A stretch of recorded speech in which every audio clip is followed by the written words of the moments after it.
આજના શિક્ષણ સુધીના સેમિનારમાં આપણે બધા થયા છીએ ત્યારે હું કાર્યક્રમની શરૂઆત આપણે પ્રાર્થના દ્વારા કરી અને ત્યાર પછી હું આપણે મુખ્ય મહેમાનશ્રીઓને વિનંતી કરું કે હવે પછીનો જે કાર્યક્રમ દીપ પ્રાગટ્યથી આપણે કરીશું તો પ્રમુખ શ્રી જોડિયા સરને વિનંતી કરું કે મહેમાનશ્રીઓને દીપ પ્રાગટ્ય માટે આગળ લઈ આવે. દીપ જ્યોતિ પરમ જ્યોતિ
ઉપસ્થિત છે ત્યારે કહેવાનું મન થાય કે અમે અમારા કાર્યક્રમને સવારીને બેઠા, આપ આવશો જ એવું અમે ધારીને બેઠા, આપના આગમનને વધાવવા દિલના દરવાજા અમે ખોલીને બેઠા. ત્યારે ભાણવડ તાલુકા સ્વનિર્ભર શાળા સંચાલક મંડળના પ્રમુખ શ્રી એબી ડોડિયા સર, ઉપપ્રમુખ શ્રી કમલેશભાઈ કારેણા તથા મંત્રીશ્રીઓ કે જેમાં શીતલભાઈ મહેતા, ભીમશીભાઈ કરમુર, રાજેશભાઈ ખાંડકી, કમલભાઈ, ભાવેશભાઈ મહેતા અને પૂર્ણાબા જાડેજા તથા અન્ય મંત્રીશ્રીઓ આ સૌ ઉપસ્થિત છે. ત્યારે અને આજના મુખ્ય મહેમાનશ્રીઓ તથા તજજ્ઞશ્રીઓમાં આપણે જોઈએ તો ડોક્ટર કરકર સાહેબ, ડોક્ટર પવન દ્વિવેદી સાહેબ, ડોક્ટર જે.એ. સુતારિયા સાહેબ અને યુપી દેસાઈ સર તેમજ શ્રી વાસુદેવ સર. તો આ સૌનું શબ્દથી સ્વાગત કરવા માટે હું શીતલભાઈ મહેતાને વિનંતી કરું કે આવીને એમનું શબ્દથી સ્વાગત કરશે. સૌને નમસ્કાર. આજના આપણા ભાણવડ તાલુકા સ્વનિર્ભર શાળા સંચાલક મંડળ છેલ્લા 15 વર્ષ થયા જે સંગઠન બનાવેલું છે, સ્થાપક શ્રીને યાદ કરતા ભીમશીભાઈ કરમુર સાહેબ જેમને વિચાર આવ્યો અને ભાણવડ તાલુકાના સંચાલકો દ્વારા આખું સંચાલક મંડળનું જે ગઠન કરી અને આ 15 વર્ષથી કાર્યરત છે. જે શિક્ષક સેમિનારની પ્રથા સાહેબ 15 વર્ષથી ચાલી રહી છે અને દર વર્ષે અમારા જે સ્વનિર્ભર સંચાલક મંડળ સંચાલિત જે શાળાઓ છે એના શિક્ષકોને સેમિનાર કમ તાલીમ મળી રહે એવો અમારો ઉમદા હેતુ છે અને એના કારણે શિક્ષકોને પણ કંઈક શિક્ષક સજ્જતા અને એની જે આખી પરિભાષામાં સંપૂર્ણ રીતે બાળકોને ક્યાં ફાયદો થાય મુખ્ય તે હેતુ છે. એક ફક્ત વ્યવસાયિક રીતે નહીં પણ બાળકોને શૈક્ષણિક રીતે કઈ રીતે પ્રગતિમાં એ લોકોને લઈ આવી શકાય, ઉન્નતિ કરી શકાય અને સારામાં શિક્ષણ આપી શકાય તે હેતુ સભર દર વખતની જેમ આ વખત ખાસ કરીને જ્યારે આજે આ કાર્યક્રમમાં મુખ્ય અતિથિ મહેમાન શ્રી આપણા આ કાર્યક્રમના અધ્યક્ષ એવા શ્રી ડોક્ટર પવન દ્વિવેદી સાહેબ જેઓ રજિસ્ટ્રાર જે પારોલ યુનિવર્સિટીમાંથી પધાર્યા છે. ખાસ આ તકે એમનું અમારા મંડળ વતી ખૂબ ખૂબ સ્વાગત કરું છું. પછી આપણા સેશન 2 ના જે તજજ્ઞશ્રીઓ છે શ્રી ડોક્ટર કરકર સાહેબ જેઓ ખાસ આપણે માર્ગદર્શન માટે ઉપસ્થિત છે, એમનું ખાસ સ્વાગત કરું છું. સાથે પધારેલા ડોક્ટર જે.એ. સુતારિયા સાહેબ એમનું પણ અત્રે સ્વાગત કરું છું. સાથે શ્રી યુપી દેસાઈ સાહેબ જે પણ મંચસ્થ આપણી વચ્ચે ઉપસ્થિત છે ત્યારે મંડળ વતી એમનું સ્વાગત કરું છું. સાથે સાથે વિશેષ સમય નથી લેતા ડાયસ પર ઉપસ્થિત તમામ મહાનુભાવોનું અત્રે ભાણવડ તાલુકા સ્વનિર્ભર શાળા સંચાલક મંડળ વતી બધાનું સ્વાગત કરું છું. આજે આ કાર્યક્રમમાં તમામ સહભાગી અમે સૌ મિત્રો ખાસ કરીને આજના આ કાર્યક્રમ અંતર્ગત સતત નિમિત્તે તેવા આપણા ભાણવડ તાલુકા સ્વનિર્ભર શાળા સંચાલક મંડળના પ્રમુખ શ્રી ડોડિયા સાહેબ, અભિલાષા શૈક્ષણિક સંકુલ સાથે કમલેશભાઈ કારેણા, ભીમશીભાઈ, રાજેશભાઈ, કમલભાઈ, ભાવેશભાઈ અને આ વખતે નવી સંસ્થા આપણી જે જોડાયેલી છે એવા પૂર્ણબા જાડેજા, જેઓ ખાસ અહીંયા આપણે સેમિનારમાં પ્રથમ વખત ઉપસ્થિત છે. અમારા બધા વતી ફરીથી હું ડેસ્ક પર બિરાજમાન તમામ મહાનુભાવોનું સ્વાગત કરું છું. સવિશેષ આગળ આપણો ઉદ્દેશ્ય અને એનું માર્ગદર્શન ડોડિયા સાહેબ આપશે અને સાથે સાથે પધારેલ તમામ આજના રવિવારના દિવસે રજાનો દિવસ હતો અને રજાના દિવસે ઉપસ્થિત આપણા બધા શિક્ષક ભાઈઓ બહેનો તમામનું આથી હું અત્રેથી સ્વાગત કરું છું. નમસ્કાર. જય હિન્દ. ખૂબ આભાર સાહેબ. આપના શું કરીએ ફુલહારથી सम्मान के स्वागत, अपना શું કરીએ ફુલહારથી सम्मान के स्वागत. આપ તો ખુદ ખુશ્બુ ભર્યા ગુલઝાર લાગો છો. જો ઉપસ્થિત આપ અહીંયા તો ભર્યું ભર્યું લાગે છે ઘર. જો ઉપસ્થિત આપ અહીંયા તો ભર્યું ભર્યું લાગે છે ઘર. ને હુંફાણી લાગણીથી થઈ ગયા અમે તરબતર. હિત ભરેલું હૈયું મારું લેતું રે હિલોડા. હેત ભરેલું હૈયું મારું લેતું રે હિલોડા. મહેમાનો પધાર્યા તો આનંદ છે કઈ ઓર.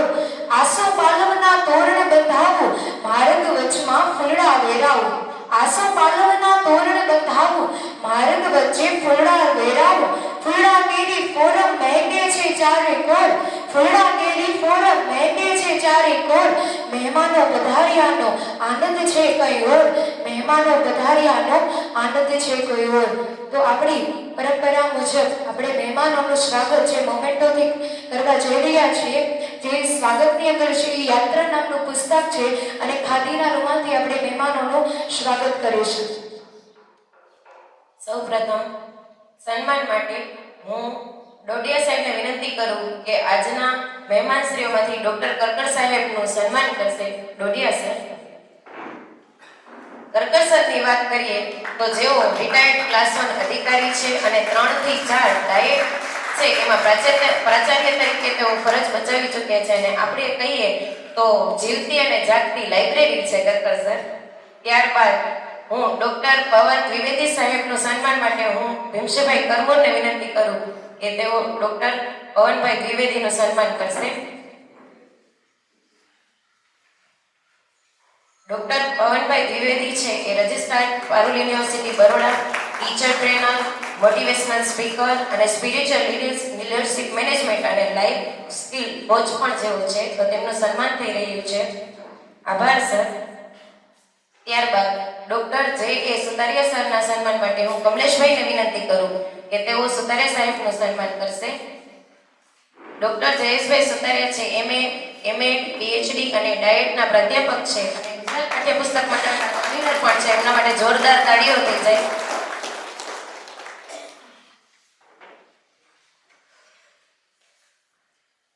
ત્યારબાદ હું યુપી દેસાઈ સાહેબના સન્માન માટે કમલભાઈ પાવને વિનંતી કરું કે તેઓ અહીં આવીને એમનું સન્માન કરશે. યુપી દેસાઈ સાહેબ છે એ નિવૃત્ત બ્લોક રિસોર્સ કોઓર્ડિનેટર અને કેળવણી નિરીક્ષક છે. એમનું સન્માન થઈ રહ્યું છે. એમના માટે એક વખત જોરદાર તાળીઓ થઈ જાય. આપણે સૌ સન્માનને તાળીઓથી વધાવીએ.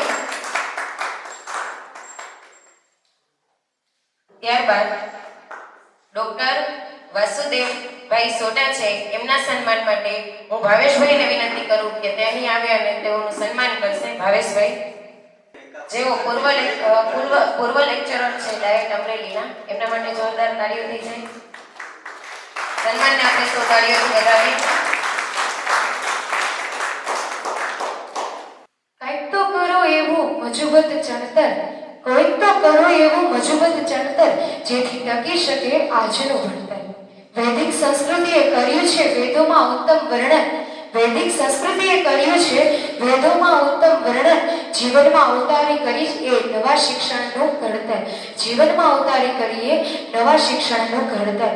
તો હું ડોડિયા સરને વિનંતી કરું કે તેઓ આવી અને આજના સેશનની જે વિશેષ માહિતી છે આપણને પ્રદાન કરે અને આજના આ કાર્યક્રમના અનુરૂપ બે શબ્દ કહે. આદરણીય ડોડિયા સર. ભાણવડ તાલુકા સ્વનિર્ભર સંચાલક મંડળ દ્વારા આયોજિત આજનો આ સેમિનાર નું આયોજન કરવામાં આવેલ છે. ડાયસ ઉપર બિરાજમાન તમામ મહાનુભાવ, બધાનું નામ લેતો નથી, શીતલભાઈએ સ્વાગત વિધિ પૂરી કરી.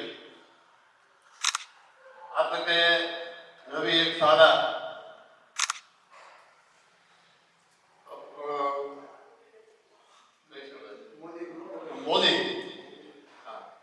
મોદી ગ્રુપ શાળા આવી છે.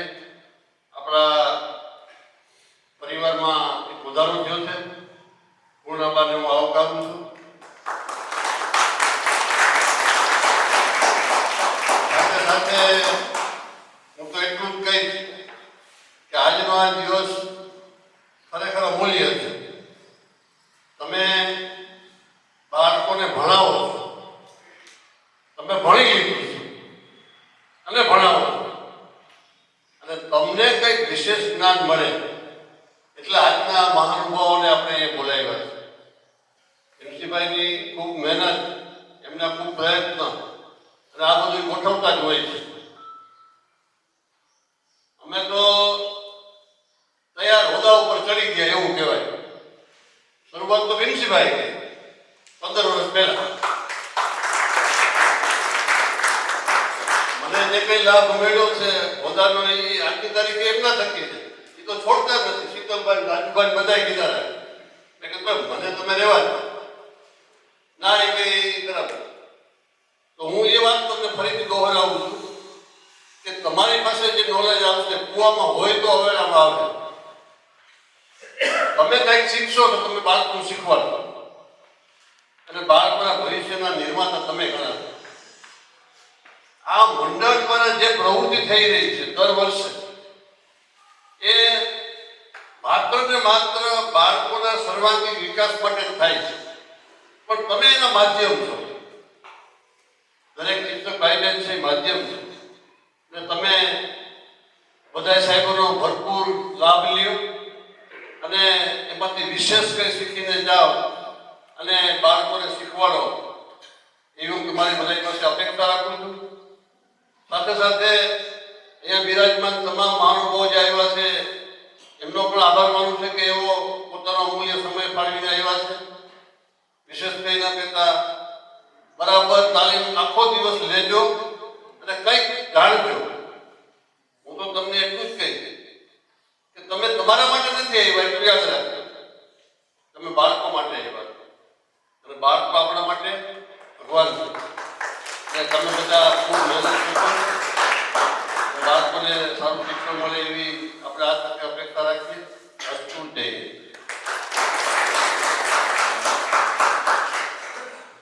આભાર ડોડિયા સર. ત્યારબાદ હવે આપણે જેમની આતુરતાથી રાહ જોઈ રહ્યા છીએ તો ડોક્ટર પવન દ્વિવેદી સાહેબને જ વિનંતી કરીએ કે આગળનો દોર છે એ સંભાળશે. भारत माता की जय. भारत माता की जय. वंदे मातरम. दोनों हाथ ऊपर करके साथ में भारत माता की जय. वंदे मातरम. आदरणीय श्रेष्ठ जन, मेरे प्यारे अध्यापक मित्रों, जाने से न लेकर मैं सीधे मुद्दे पर आता हूँ क्योंकि मैं बड़ौदा से आ रहा हूँ. बड़ौदा से बुलेट ट्रेन निकलने वाली है तो हम लोग हमेशा थोड़ी जल्दी करेंगे. तो मैं सीधे पॉइंट पे ही आऊँ. मैंने भगवान के आशीर्वाद से अधिकतर समय एजुकेशन और एम्प्लॉयमेंट के बीच की कड़ी के तौर पर काम किया है. तो बीच में एक इंडस्ट्री एसोसिएशन ने मुझे एक सेशन के लिए इन्वाइट किया. वहाँ पे इंडस्ट्री वालों का તમારા કેટલા લોકોને હિન્દી નથી ખબર પડતી? બધાને ખબર પડે છે ને? એટલે હું વચ્ચે ગુજરાતી અને હિન્દી મિક્સ કરીશ. આખું ગુજરાતી બોલીશ તો તમે હસતા હસતા ખુરશી ઉપરથી નીચે પડી જશો. એટલા માટે હું કોશિશ કરીશ કે હિન્દીમાં બોલીશ તો વચ્ચે વચ્ચે ગુજરાતી બોલીશ. ચાલશે? વચ્ચે હું ગુજરાતી બોલવાનો પ્રયત્ન કરતો હતો તો એક ભાઈ મને ચિઠ્ઠી આપી ગયા કે અમારા ગુજરાતીનું તમે અપમાન ના કરો, बोलता ना आवड़ता तो गुजराती ना बोल. तो तब से मैंने वापस हिंदी में बोलना कंटिन्यू किया. और ये घटना राजकोट की है, लगभग 3 साल पहले ऐसी घटना हुई थी. सो इस इंडस्ट्री एसोसिएशन के मीट में अधिकतर इंडस्ट्री वालों का मानना था कि एजुकेशन एम्प्लॉयमेंट को ध्यान में रखकर होना चाहिए. लोगों ने नौकरी મળે એ પ્રમાણે આપણે ભણાવવું જોઈએ. कितने इस बात से सहमत है कि हमको वही पढ़ाना चाहिए जिससे लोगों को इजीली नौकरी मिले? कितने इस बात से सहमत है? अच्छा, कितने लोग मानते हैं कि नहीं, नौकरी पाने के लिए नहीं पढ़ाना है? अच्छा, कितने लोग ऐसे जिनका कोई ओपिनियन नहीं है, उनका हाथ जो है शोले के गब्बर ने छीन लिया? सबके पास हाथ है. आप पाएंगे कि अधिकतर मार्केट में डिस्कशंस जो चल रहे हैं वो एम्प्लॉयमेंट को ध्यान में रख के चल रहे हैं. તમે ક્યાંય બી જશો ને, artificial intelligence, latest technology, big data, blockchain technology, अब बड़ी बातें चाले. अब एक बात बताइए, एटम बॉम्ब जिस लोगों ने बनाया वो पढ़े लिखे थे क्या अनपढ़? पढ़े लिखे. नॉर्मल जगहों से पढ़ के आए थे कि दुनिया की सबसे अच्छी कॉलेजेस में पढ़ के आए होंगे? अधिकतर दुनिया की सबसे बेस्ट एजुकेशन लेकर के आए, तभी तो एटम बम बनाया. सबसे बेहतरीन एजुकेशन लेने वाले लोग दुनिया में सबसे ज्यादा डिस्ट्रक्शन लेकर के आए. अभी कोरोना देवता आकर के गए, बहुत अच्छा लगा था. 2 साल सब लोग अपने अपने घर में बैठे हुए थे, मजा आया. पर दुर्भाग्य उन लोगों का और हम सबका जिनके परिवार के बहुत सारे लोग उसके भोग बने. मुद्दा यह है कि कोरोना वायरस नेचुरल था कि मनुष्य द्वारा बनाया हुआ था? हमने बनाया. तो हमने मतलब किसी ने बनाया? हम ही जैसे स्कूल्स, कॉलेजेस और यूनिवर्सिटी से पढ़ के जो निकले उन्होंने कोरोना वायरस बनाया. तो एक बात बताइए, ये आखिर लोग आते कहां से हैं? 3 चीज हम एजुकेशन में जब तक इंप्रूव करने की बात न करेंगे तब तक एजुकेशन बेमानी होगा. H H H, head, hand and heart. दिमाग, हृदय और हार्ट. सिर्फ अगर दिमाग का डेवलपमेंट हुआ तो एटम बम बनेगा, कोरोना बनेगा. सिर्फ हार्ट का डेवलपमेंट हुआ तो एक्सप्लॉइटेशन होगा, शोषण होगा. और सिर्फ हृदय का डेवलपमेंट हुआ तो आदमी सुसाइड करेगा और हिमालय में जाके तपस्या करेगा. हमको तीनों को बैलेंस करना है. जब तक इन तीनों का हम बैलेंस न करेंगे तब तक आने वाले समय में हम सही मानव समाज की संरचना नहीं कर पाएंगे. तो कैसे शुरुआत किया जाए? Let's start from the head. हम सबसे पहले दिमाग की बात करते हैं. अपने से कितने लोग बायोलॉजी के स्टूडेंट हैं? मतलब बायोलॉजी पढ़ी है अच्छे से. जब आपने बायोलॉजी पढ़ी होगी स्टैंडर्ड 6, 7, 8, 9 कहीं पर भी, आपको पता होगा कि सबसे ज्यादा ब्लड की आवश्यकता शरीर के कौन से हिस्से को है? ब्रेन को. सही है? 25% of total blood amount of the body, शरीर का 25% ब्लड खोपड़ी को चाहिए. अब एक मान लीजिए कि डोडिया साहब बढ़िया सी कार खरीद के लेके आए और उसमें पेट्रोल ना भराए तो इग्निशन देंगे तो कार चालू होगी? डोडिया साहब पेट्रोल नाख्या वगैरह गाड़ी चालू થશે नहीं. એટલે કાર કેટલી भी મોટી હોય पर જ્યાં સુધી પેટ્રોલ ના નાખીએ ત્યાં સુધી ચાલુ નહીં થાય. માણસ કેટલો મોટો હોય पर જ્યાં સુધી અહીં બ્લડ ના પહોંચે ત્યાં સુધી મગજનો વિકાસ नहीं થાય. तो यहाँ ब्लड पहुंचाने का तरीका क्या है? हम सब लोग जानते हैं कि हमारे पूर्वज सुबह उठने के बाद किलोमीटर के किलोमीटर चलते थे, या तो मंदिर जाने के लिए, या तो खेत की तरफ जाने के लिए, या कहीं ना कहीं. वो चलना इंपॉर्टेंट है क्योंकि ब्लड सबसे ज्यादा फंसा कहां पे है? टांगों. समय के साथ हमने चलना चलना छोड़। पांव जितना मजबूत, खोपड़ी उतनी मजबूत। साधु चलता भला। हम बहती नदी के पुजारी हैं। हमने हमेशा मूवमेंट की पूजा की, हमने स्थिरता की पूजा कभी नहीं। जो चलेगा वही चलेगा, जो चलता है वही चलता है। अगर चलना है तो चलना होगा। हमने चलना, हमने तो छोड़ ही दिया। आने वाली जो हमें संतानें हैं, जिसको जेन ज़ी कहते हैं, उनको तो बिल्कुल ही बंद करवा दिया।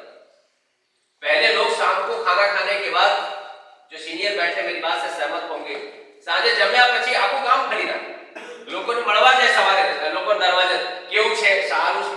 હવે તો લોકો પોતાના ઘરેથી નીકળીને બહાર જવા તૈયાર જ નથી. कोई मेरे दरवाजे पर आएगा तो बात करेंगे. पता नहीं कहां से एक विचित्र सा स्वाभिमान जैसा एक शब्द हम ढूंढ करके मार्केट से लाए. ये स्वाभिमान नहीं है, ये आत्महत्या है समाज का. हमने गांव में चलना, घूमना, लोगों को मिलना, लोगों से बात करना बंद कर दिया. ये शारीरिक और मानसिक स्वास्थ्य का सबसे बड़ा उपाय था. जब हम अपने घर से निकल के दूसरों के घरों के दरवाजे पे जाते थे खा करके, तो हमारा भोजन पचता था और पचने के साथ हम दिन की पूरी दिनचर्या जब उनसे डिस्कस करते थे तो उसमें बहुत सारी समस्याओं का आदान प्रदान होता था, उसमें से समाधान मिलता था. ये हमने धीरे धीरे बंद कर दिया. कितने लोग मेरी बात से सहमत? अगर हमको दिमाग का विकास करना है तो वापस पांव को चलाना पड़ेगा. पग चाल से तो मगज, पग चलेगा तो दिमाग चलेगा. अब एक बात बताइए, हमारे पूर्वज पगपाળા करते थे. અહીંથી દ્વારકા સુધી, અહીંથી ગિરનાર જતા, અહીંથી આપણે ઘણા બધા આજુબાજુમાં ધાર્મિક સ્થળો છે.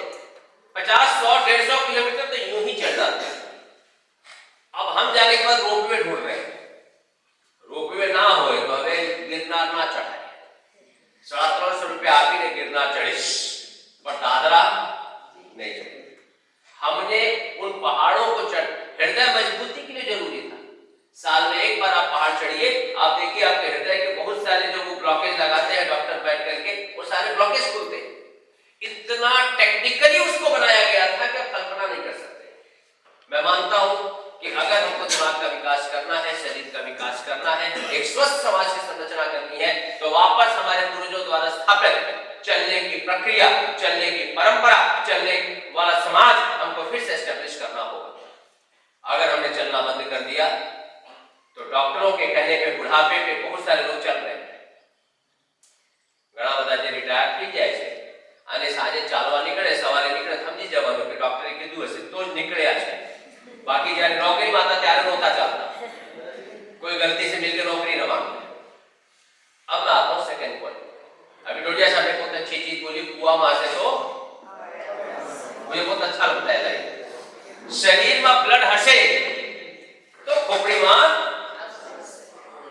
ब्लड हसे तो बहुत से, तो ब्लड बने से तेरा थी मैगी खावा, पानी पूरी खावा, बर्गर खावा, बर्फ નો ગોળો ખાવાથી, મોમોસ ખાવાથી, ભૂંગળા બટાકા ખાવાથી, પિઝા ખાવાથી, પાવ ભાજી ખાવાથી. સાચું કે ખોટું? ખોટું. તો આપણે કહીએ છીએ શું? અત્યારે તમે કોઈ લગનમાં જાઓ ને, એક બાજુ જો પેલા મંચુરિયન અને પેલું લાંબા લાંબા શું કહેવાય છે નૂડલ્સ મૂકેલા હોય ને, ऐसे सब वहां पे टूटे होते जैसे लगता है 4th वर्ल्ड वॉर ये चल रहा है. बाकी हमारा अगर आपने रोटला रख दो वहां पे बाजरे का और आप वहां पे ज्वार का रख दो, आप वहां पे मक्के का रोटला, तो कोई वहां जाने को तैयार नहीं है. सब चाइनीज खींच रहे हैं बैठकर. आखिर से बनता क्या है? ये जितना मैं बताया आपको आनाથી બને શું? ગોબર. તો મગજ બજાય શું? પછી શું કહીએ? આજકાલ છોકરાઓને યાદ નથી. વાંચે છે પણ એમને મેમરીમાં ફિટ જ નથી થતું. સાહેબ खोपड़ीમાં બ્લડ હશે તો યાદ રહેશે. બ્લડ બનાવવા માટે વ્યવસ્થિત જમણ હોવું જરૂરી છે. अच्छा खाएगा तो ब्लड बनेगा और अच्छा ब्लड बनेगा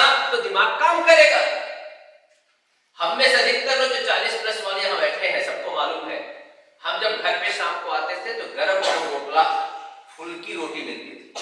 सही की गलत? बस हमारी पीढ़ी अंतिम थी जिसको मिली थी। उसके बाद की पीढ़ियां सुनती हैं कि कभी गर्म रोटी इस घर में लोगों को मिलती थी। अगर आपके घर में परंपरा शुरू है तो आपके ऊपर भगवान का आशीर्वाद है, और अगर आपने परंपराएं बंद कर दी हैं तो आप ही हैं वो जिन्होंने अपने परिवार का बंटाधार डालना शुरू किया है।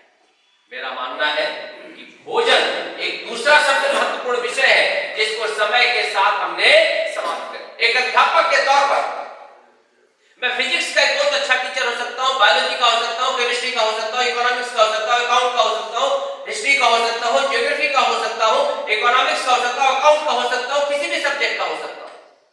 लेक्चर खत्म करने से 2 मिनट पहले एटलीस्ट फॉर नेक्स्ट जनरेशन कोई ना कोई एक अच्छा स्वास्थ्यवर्धक भोजन के बारे में बच्चों को हम बताएं। ये समय की डिमांड है, क्योंकि आपको मुझे पता नहीं कि आप कितने बच्चों के रोल मॉडल हैं। आप जो करते हैं वो बच्चा घर पे जाके फॉलो करता है, आप जो कहते हैं उसके लिए ब्रह्म वाक्य है, आप जो भी चीज उसको गाइड करते हैं उसके लिए जीवन का सबसे महत्वपूर्ण सजेशन है।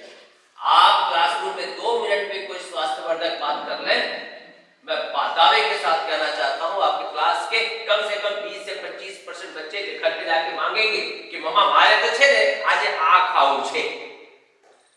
भोजन जैसा होता है व्यक्तित्व का निर्माण भी वैसा ही होता है। जेव जमण एवो मानस। कितने लोग बात से अब मैं आता हूं तीसरे मुद्दे पर। स्टेप बाय स्टेप जाऊंगा क्योंकि हम सीधे आर्टिफिशियल इंटेलिजेंस की बात शुरू कर देते हैं। एआई तो तब घुसेगा ना जब सॉफ्टवेयर बराबर होगा, मशीन सही होगा। मशीन में सही नहीं है तो आप उसमें सॉफ्टवेयर कैसे ढंग का अपलोड करोगे? तीसरा इंपॉर्टेंट पॉइंट, और एक एक करके मैं बात को आगे लेकर के जाता हूं। आप में से कितने लोग ऐसे हैं जिन्होंने सत्यनारायण भगवान की कथा नहीं सुनी है? सबने सुनी है। अध्याय नंबर 2। काशी नगरी में एक दलित ब्राह्मण रहता था। दरवाजे दरवाजे जाकर भीख मांगता। भगवान ने सोचा कि दलित ब्राह्मण दरवाजे दरवाजे जाकर भीख क्यों मांग रहा है। भगवान एक वृद्ध ब्राह्मण का स्वरूप लेकर के दलित ब्राह्मण के पास आए, बोले तुम ये क्या कर रहे हो? दलित ब्राह्मण ने अपनी सारी समस्याएं खुले मन से वृद्ध ब्राह्मण को बताई। वृद्ध ब्राह्मण ने दलित ब्राह्मण की सारी समस्याएं सुनने के बाद एक समाधान का मंत्र दिया। उस मंत्र पर वृद्ध ब्राह्मण ने काम किया और समय के साथ स्वस्थ हो गया, समृद्ध हो गया। ये कथा है। मैंने थोड़ा सा शीट फोल्डर कर दिया, इसको छोटा कर दिया। इसको हम डिकोड करते हैं, विस्तार में समझने की कोशिश करते हैं। दरिद्र ब्राह्मण का सॉल्यूशन किसने दिया? वृद्ध ब्राह्मण। वृद्ध कौन है? अनुभवी व्यक्ति। कौन है? दुनिया की हर एक समस्या का समाधान परिवार, समाज, संस्था के आसपास किसी न किसी बड़े बूढ़े के पास भगवान ने समस्या भेजने से पहले भेज दिया है। हमने बड़े बूढ़ों से बात करना, हमने जनरेशन गैप के नाम पर एक नया शब्द कॉइन किया टेलीविजन वालों ने, जनरेशन गैप। जनरेशन गैप इतना ही इफेक्टिव है तो जो किताबें आज से सैकड़ों हजारों लाखों वर्ष पहले लिखी गई वो पहले जनरेशन गैप पे हमको छोड़ दी चाहिए, उसको तो हम पकड़ कर बैठे हुए हैं। तो जो हमसे 5, 10 साल, 15 साल पहले पैदा हो गया वो हमसे बूढ़ा कैसे हो गया? हम लोगों ने बड़े बूढ़ों से बात करना, उनसे अपनी बातें शेयर करना, उनसे सलाह लेना, उनसे किसी भी तरह का गाइडेंस लेना, उनसे चीजों को डिस्कस करना, उनके सामने अपनी बातों को खुले मन से रखना हमने बंद कर दिया। नतीजा suicide, high blood pressure, diabetes, दुनिया की जितनी भी मानसिक समस्याएं हैं ये सारी समस्याओं का रूट कॉज है कि हम शेयरिंग नहीं कर रहे। और शेयरिंग किससे करनी चाहिए थी? घर के बड़े बूढ़े। संस्थाओं में तो ये दशा है इस समय, मैं तो बहुत सारी संस्थाओं में जाता हूं, 50-55 क्रॉस जो भी लोग करने लगे, लोग डिस्टेंस हमें तो रिटायर था वाला है। शुरुआत तो करो रिटायर था वाला है। अरे रिटायर नहीं होना, व्यक्ति जीता जागता 30, 40, 50 साल का अनुभवी लाइब्रेरी है। उनके पास वो सारे अनुभव हैं जो अनुभवों की आपने कभी जीवन में कल्पना नहीं की थी। जिस दिन हमारी जनरेशन, जिसको जनरेशन एक्स और वाई कहते हैं, हमने अपनी संतानों को परिवार के बड़े बूढ़ों के साथ जोड़ना शुरू कर दिया, मैं दावे के साथ कहता हूं हमारे बच्चों के अंदर इम्पेशेंस, जिसको धैर्यता की समस्या कहते हैं, इम्पेशेंस खत्म हो जाएगी, सुसाइडल सिम्टम्स खत्म हो जाएंगे, ओवर थिंकिंग की समस्या समाप्त हो जाएगी, स्ट्रेस लेने की समस्या समाप्त हो जाएगी। क्योंकि जो मित्रता दादा और पोते की होती है, दादी और पोते की होती है, वो कभी पेरेंट्स की संतान से नहीं हो सकती। हमने इस चीज को वापस एस्टेब्लिश कैसे करें, एक अध्यापक के तौर पर इस पर चिंतन करना चाहिए। कितने मेरी बात से सहमत? अब मैं आता हूं चौथे मुद्दे पर। एक एक करके जितने भी मुद्दे पे हमको इनवाइट किया जाता है अलग अलग ऑर्गेनाइजेशंस में एड्रेस करने के लिए, उन मुद्दों को मैं उठा रहा हूं। मैं किसी भी विषय के डिटेल में नहीं जाऊंगा। आजकल एक चौथा मुद्दा मार्केट में घुमाया जा रहा है, साहब हमारा छोकराओं ने गाइड करो नहीं, ये लोग को आजकल सोशल मीडिया मोबाइल। आप एक बात बताओ, अभी महाराष्ट्र में इलेक्शन खत्म हुआ, लास्ट इलेक्शन हुई, वहां पे 10 दिन तक चला कि किसको सीएम बनाया जाए, शिंदे को कि फडणवीस या किसी तीसरे। इसके ऊपर यूट्यूब पे सैकड़ों वीडियो बने, हर वीडियो मिलियंस में व्यू गए। कौन से स्कूल और कॉलेज का बच्चा वीडियो देख रहा है? किसी बच्चे को कोई इंटरेस्ट है जानने में कि फडणवीस सीएम बन रहे हैं कि शिंदे? नहीं। किसी बच्चे को कोई इंटरेस्ट है कि भूपेंद्र भाई नेक्स्ट सीएम जैसे कि कोई बिजू हाउस है, कोई छोकरा इंटरेस्ट है? नहीं। देख कौन रहा है? सोशल मीडिया पर सबसे ज्यादा हम हैं। भगवान श्री कृष्ण भगवत गीता में कहते हैं, यदि आचरण श्रेष्ठस्त तद तद देवे तनुकम। जैसा जैसा श्रेष्ठ लोग आचरण करते हैं, वैसा ही वैसा दूसरे लोग अनुकरण करते हैं। अगर हमको बच्चों को सोशल मीडिया और मोबाइल से हटाना है, तो पहले हमको हटना होगा। हम चाहते हैं कि हम चढ़े रहे मोबाइल पर और बच्चे दूर हो जाए, ये असंभव है। ये इंस्ट्रूमेंट ही उनके जनरेशन का है, हम उसमें जबरदस्ती घुसे हुए। हम पहले अपने आप पे नियंत्रण करें, संतानें नियंत्रण कर लेंगी।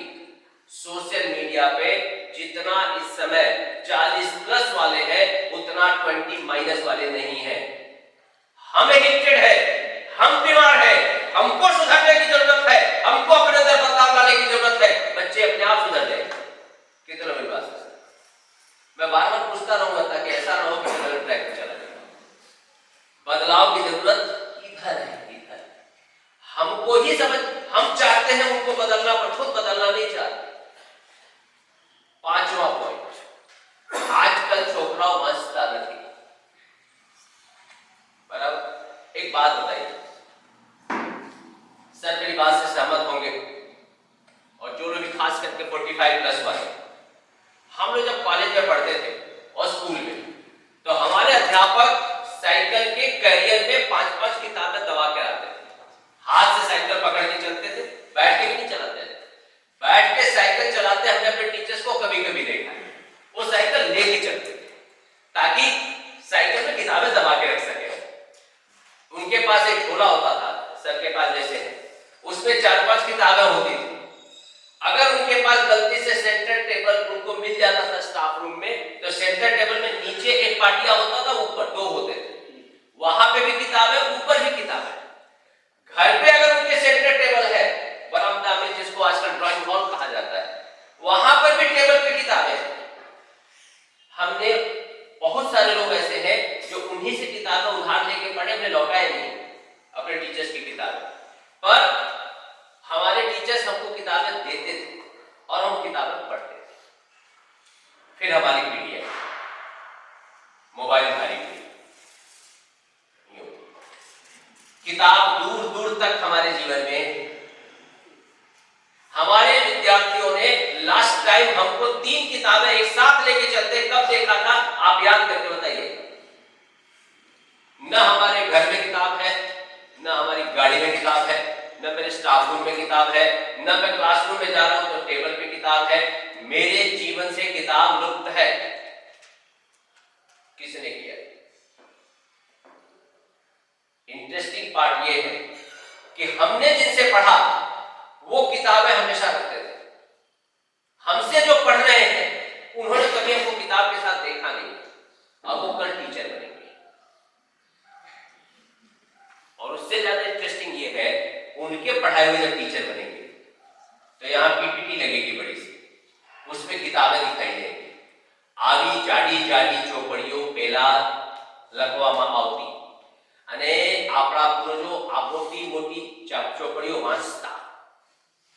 પછી છોકરાઓને હે કેટલું સંઘર્ષ દિવસ છે નહીં, 1,000 પેજના ચોપડી વંચાતું હોય। हमने अपने आप को किताबों से दूर किया है, उसके बाद संतानें किताब से दूर हुई। पहले हम पढ़े तो अब एक्सपेक्ट करें कि बच्चे पढ़ेंगे, हम ही नहीं पढ़ रहे हैं तो वो ना पढ़ेंगे। मैं फिर से कह रहा हूं, यदि आज पहले हम हमारे आचरण की किताब लेकर के आए, उसके बाद हम एक्सपेक्ट करें कि वो किताबों में जाए। पांचवा मुद्दा, हम जिस एग्जाम की तैयारी कराते हैं, कितने लोग ऐसे यहां बैठे हैं कि जिस एग्जाम की तैयारी कराते हैं वो एग्जाम में इंटरव्यू होता है। 10મા ધોરણમાં ઇન્ટરવ્યુ થાય છે, 12મામાં થાય છે, નથી થતું। એટલે લેખિત પરીક્ષા છે, બરાબર। હવે તમે યાદ કરશો, પાંચમો મુદ્દો જે સૌથી બર્નિંગ ઇશ્યુ છે આજે, બધા એવું માને છે કે આ મોટો ઇશ્યુ છે, છોકરાઓ લખતા નથી। સાચું ખોટું? છોકરાઓ લખતા है। મારો પ્રશ્ન પાછું જવાબ સાંભળો। हमारे टीचर जब हमारा पेपर असेस करते थे और अगर एक मार्क भी काटे तो बगल में नोट लिखते थे, आ मार्क्स सेना માટે કાપવામાં फोटो की साथ साथ जितना बड़ा हमने आंसर लिखा था, कई बार उससे लंबा वो नोट लिखते थे कि सेना માટે मार्क्स कापो। अब उसके बाद हमारी पीढ़ी है, हमने बोर्ड पर भी लिखना बंद कर दिया और हमारी हैंडराइटिंग तो ऐसी है कि 2 दिन के बाद आप खुद भी नहीं पढ़ पाएंगे कि आपने क्या लिखा है। हमने खुद लिखना बंद कर दिया। हैंडराइटिंग तो अध्यापकों की इतनी विचित्र है कि कई बार डॉक्टर्स डिप्रेशन में आ जाए कि ये टीचर की हैंडराइटिंग है तो हमारी हैंडराइटिंग कैसी है। हमने हैंडराइटिंग, और हैंडराइटिंग अध्यापक का फ्रंट पेज है, वो आपका परिचय है, वो हमारा सबसे बड़ा आइडेंटिटी है। अगर मेरी हैंडराइटिंग अच्छी नहीं तो मैं अध्यापक किस चीज का? हमने ही लिखना बंद कर दिया, हम लिखते ही नहीं। क्योंकि हम लिखते नहीं है तो वो लिखेंगे कहां से? एक सूरदास जी जंगल में बैठ करके तपस्या कर रहे थे। तपस्या करते करते एक दिन धूप में आकर के बैठे हुए थे, ऐसी नॉर्मल ठंडी आई होगी तो उनको लगा होगा कि विटामिन डी ले लेते हैं। तब तक आपके कैमरे के नाते तब से मैं एक जगह पे खड़ा हूं, तो सूरदास जी अपना बाहर बैठ के मस्त धूप खा रहे थे। तब तक वहां से 2 लोग भागते हुए गए।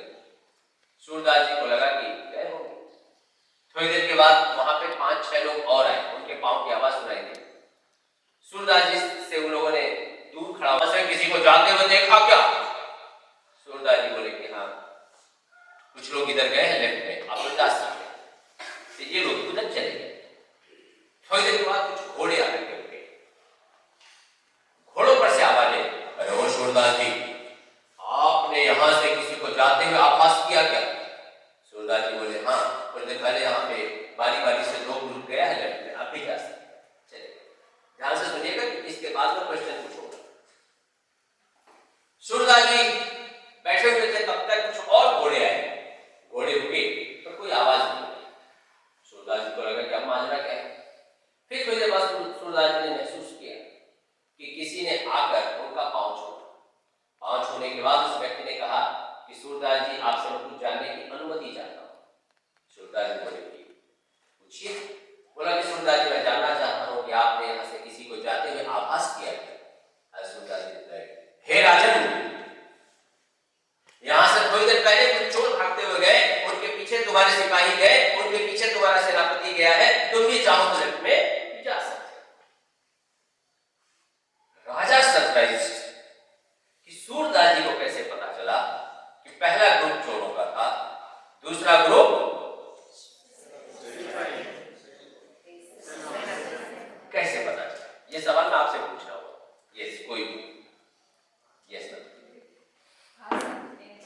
પૂછવાની રીત હતી એના ઉપર. पूछवानी रीत અને भाषा. Thank you. जोरदार तालियां मैम के लिए. यस मैम, आप कह रहे हैं. यस, कोई और? यस दीदी. अनुभव पर. वंडरफुल. अनुभव, एक्सपीरियंस से उन्होंने उसको एनालाइज किया. Yes sir. वाणी અને विनम्रता. जोरदार तालियां सर के लिए, क्योंकि मैं इसका वेट करता हूं. अध्यापक हमेशा विनम्र होना चाहिए. ज्ञान जितना ज्यादा विनम्रता होती है. हमने बहुत बार कहानियों में सुना है कि जिस पेड़ के फल ज्यादा होता है वो ज्यादा झुका होता है. जिसमें ज्ञान ज्यादा वो विनम्र ज्यादा होता है. आप देखिए, अधिकतर अध्यापकों के अंदर से विनम्रता धीरे धीरे, और शब्दों का कस्टोडियन हम हैं. हम भाषा के सबसे बड़े कस्टोडियन हैं. भाषा दुरुस्त रहे, सही शब्दों का समाज में उपयोग हो, वाक्यों का सही उपयोग हो, ये इंश्योर करना हमारा काम है. अगर हम ही शब्दों के मामले में निर्धन हो जाए तो समाज की क्या दशा हो. हमारे पास शब्द ही नहीं है. आपको उदाहरण देता हूं. आप में से कितने लोगों ने शब्द सुना है LOVE? सबने सुना है? कोई भी एक आदमी इसके 5 अंग्रेजी में समानार्थी बता दीजिए. ऐसे ही पूछ रहा हूं, कोई टेस्ट नहीं चल रहा है, दिमाग में जो रहा है 5. हमने ये दशा करी. I love my dog, I love my father. दोनों एक ही कैटेगरी में. I love everything. हमारे पास शब्द ही नहीं है. ये तो हम अंग्रेजी के कल्चर में सिर्फ अंग्रेजी बोला. हिंदी और गुजराती में जाओ तो और भी भाषा अलग है. एक शब्द जो रोज ही यूज करते हैं, ओके. आप 5 समानार्थी शब्द पूछ लीजिए, लोगों के पास नहीं. ओके, ओके, ओके, ओके, के, ओ. सब तो जो नहीं आपने जोड़े. खाने की खुशबू को भी स्मेल, टॉयलेट की बदबू को भी स्मेल. हमारे पास शब्द ही नहीं है. एक के आगे गुड लगा देंगे, एक के आगे बैड लगा देंगे, वार्ता बनेगी. मेल भी ब्यूटीफुल, फीमेल भी ब्यूटीफुल. शब्द ही नहीं हमारे पास. अध्यापक शब्दों का सबसे बड़ा राइट है, ओनर है. आप गणित पढ़ाएं, आप केमिस्ट्री पढ़ाएं, आप फिजिक्स पढ़ाएं, आप कोई भी सब्जेक्ट पढ़ाएं, अगर आप शब्दों के मामले में रिच नहीं है, समृद्ध नहीं है, तो आप कहीं ना कहीं अपने प्रोफेशन के साथ अन्याय कर रहे हैं. सूरदास जी ने शब्दों के चयन और व्यवहार से जाना कि कौन कौन से कैटेगरी का व्यक्ति है. व्यक्ति की पहचान पोस्ट या डेजिग्नेशन से नहीं होती, उसके व्यवहार से होती है. डोडिया साहब ने बड़े ही विनम्रता से पूरी क्रेडिट उस व्यक्ति को दिया जिन्होंने इस पूरे संघ का निर्माण किया. व्यक्तित्व का परिचय देने से है, लेने से नहीं.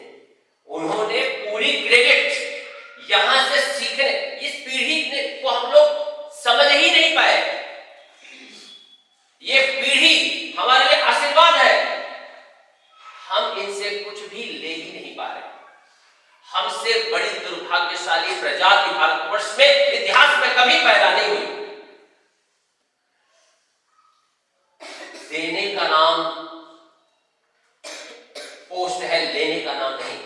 महाभारत में, रामायण में सबसे बड़ा किरदार अगर किसी का है तो हनुमान जी का. डेजिग्नेशन क्या होगी? राजा, युवराज, सेनापति, मंत्री. सेनापति कहां से?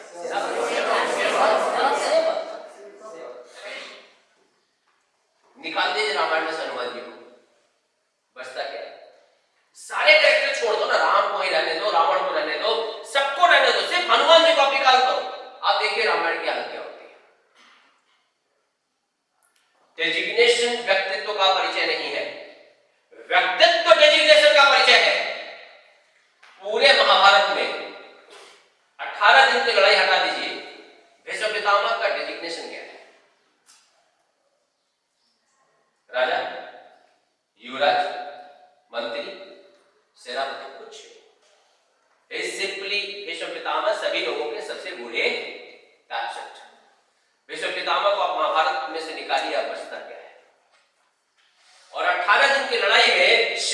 उसका प्रोफाइल क्या है? सारथी के अलावा निकाल दीजिए 18 दिन में से, तो 18 दिनों का क्या है? डेजिग्नेशन ये मात्र एक मिथ है, सत्य हमारा कंट्रीब्यूशन है। जो कंट्रीब्यूट करता है वही इतिहास में जाना जाता है। तात्या तोपे, जिन्होंने भारतवर्ष में सही अर्थ में स्वाधीनता की क्रांति की आग लगाई, उन्होंने गुजरात, महाराष्ट्र, उत्तर प्रदेश, मध्य प्रदेश, छत्तीसगढ़, बिहार, इस सारे रीजन्स को जगाया कि कैसे हम स्वाधीनता की लड़ाई लड़े, और वही तात्या तोपे आज तक जाने नहीं जाते कि उनका डेजिग्नेशन था क्या। मेरा मानना है हर अध्यापक को कंट्रीब्यूशन पे फोकस करना चाहिए, न कि डेजिग्नेशन पे। हमने समय के साथ ना हो प्रिंसिपल बनिस પછી કરીશ, डायरेक्टर बनिस પછી कर, मारी પોતાની स्कूल हसे પછી, पता नहीं कहीं से सक्सेस की डेफिनेशन मार्केट में घूम रही है। सफल सफल। एक बात बताइए, एक छोटा सा क्वेश्चन, दो लोगों का उदाहरण होगा आपके साथ। एक सदियों से दुनिया में जब ऑपरेशन होता था तो ऑपरेशन में लोगों को दर्द होता रहा होगा। कोई ऐसा व्यक्ति आया जिसको लगा दर्द नहीं सहना है और उसने एनेस्थेसिया बनाया। एनेस्थेसिया बनने के पहले जब किसी का दांत निकाला जाता रहा होगा तो क्या दशा होगी? एनेस्थेसिया नहीं होता और किसी का दांत डेंटिस्ट निकालता तो क्या हालत होगी? पहले तो 15 वहां पे बाउंसर बुलाए जाते, हाथ पांव सर चारों तरफ से जकड़ा जाता, बांधा जाता। डॉक्टर भी हेलमेट वेलमेट पहन करके महाराणा प्रताप वाला बख्तर बंद पहन करके आता, राइट? पहले कान में 2 डंडा डाल के आता, इतनी जोर की आवाज होती। सही है गलत?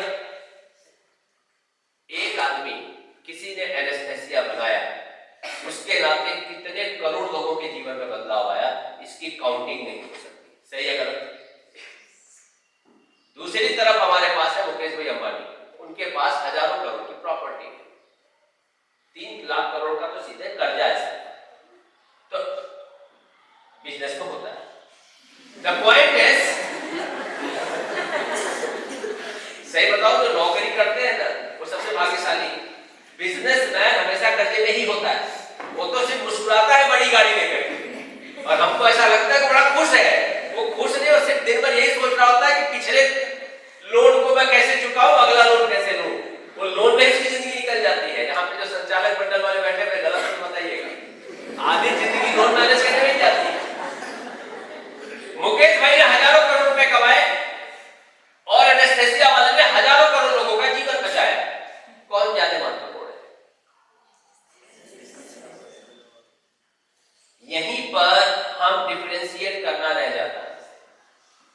जब तक हम ये ना समझ पाएंगे कि हमको कंट्रीब्यूट क्या करना है, तब तक हम ऐसे ही कंफ्यूज घूमते रहेंगे। सुबह में हम करोड़पति बनना चाहेंगे और शाम को समाज सेवा, और रात होते होते हमको गिरनार में जाके साधु बनना होगा। हमको पहले ये क्लैरिफाई करना है कि हमको देना क्या है, जाते जाते इस जगत में मुझे कंट्रीब्यूट क्या करना है। मैं भागवत वर्ड में पढ़ाता हूं, मैं 30 साल पढ़ाऊं, 30 साल के अंदर अगर मैंने यहां से 30 साइंटिस्ट नहीं निकाले जो दुनिया में अलग अभूतपूर्व क्रांति लेकर के न आए, तो मैंने पढ़ाया नहीं। अगर मैं यहां से 30 ऐसे पोएट और लेखक न निकाले तो मैंने पढ़ाया नहीं। मैं 30 ऐसे डॉक्टर्स न निकालूं जो लोगों की सेवा करते करते अपना जीवन व्यतीत कर रहे हो, तो मैंने पढ़ाया नहीं है। मेरा मानना है कि हमारा धर्म बनता है कि मैं जिस भी प्रोफेशन में रहूं, उस प्रोफेशन में सबसे बेहतरीन प्रोफेशनल्स निकालूं। आपको एक एग्जांपल देता हूं। आप में से कितने लोगों ने सुंदर पिचाई का नाम सुना है? 1700 करोड़ रुपए वर्ष से पगार से, करोड़ में 7 घंटा, 100 में 2 1700 करोड़ नो पैकेज। अच्छा है, बंदा अच्छा खासा कमाता है। जिस साल में उन्होंने आईआईटी मद्रास से बीटेक किया, सर उसी साल के आसपास में एक और लड़का मुंबई से आईआईटी पवई से बीटेक करके निकला। 2 लड़के एक साथ इंजीनियरिंग करके निकले, एक सुंदर Pichai from Madras, another from Bombay. उस समय बॉम्बे था और वो मद्रास था। अब ये चेन्नई है और एक मुंबई। सुंदर अमेरिका चले गए और उन्होंने अनेकों बदलाव लेके आए, जिसमें से एक जीपीएस सिस्टम। आज गूगल के सबसे बड़े टॉप मोस्ट पोजीशन पे बैठे। दूसरे लड़के ने डिसाइड किया कि कभी भारत से बाहर नहीं जाएगा। वो नारायण मूर्ति के साथ मिलकर के उसने इंफोसिस बनाया। नारायण मूर्ति के रिटायर होने के बाद इंफोसिस का सीईओ बना। सीईओ बनते ही सबसे पहला काम किया, इंफोसिस का जो हेडक्वार्टर था वो शिकागो था, उससे ला करके बैंगलोर में शिफ्ट किया कि मेरे देश की कंपनी का हेडक्वार्टर मेरे राष्ट्र में होना चाहिए। वो बैंगलोर लेके आया। उसी बीच doctor Manmohan Singh as prime minister उन्होंने कॉल किया और बोला कि तुमको देश सेवा करने का मौका मिला तो करोगे।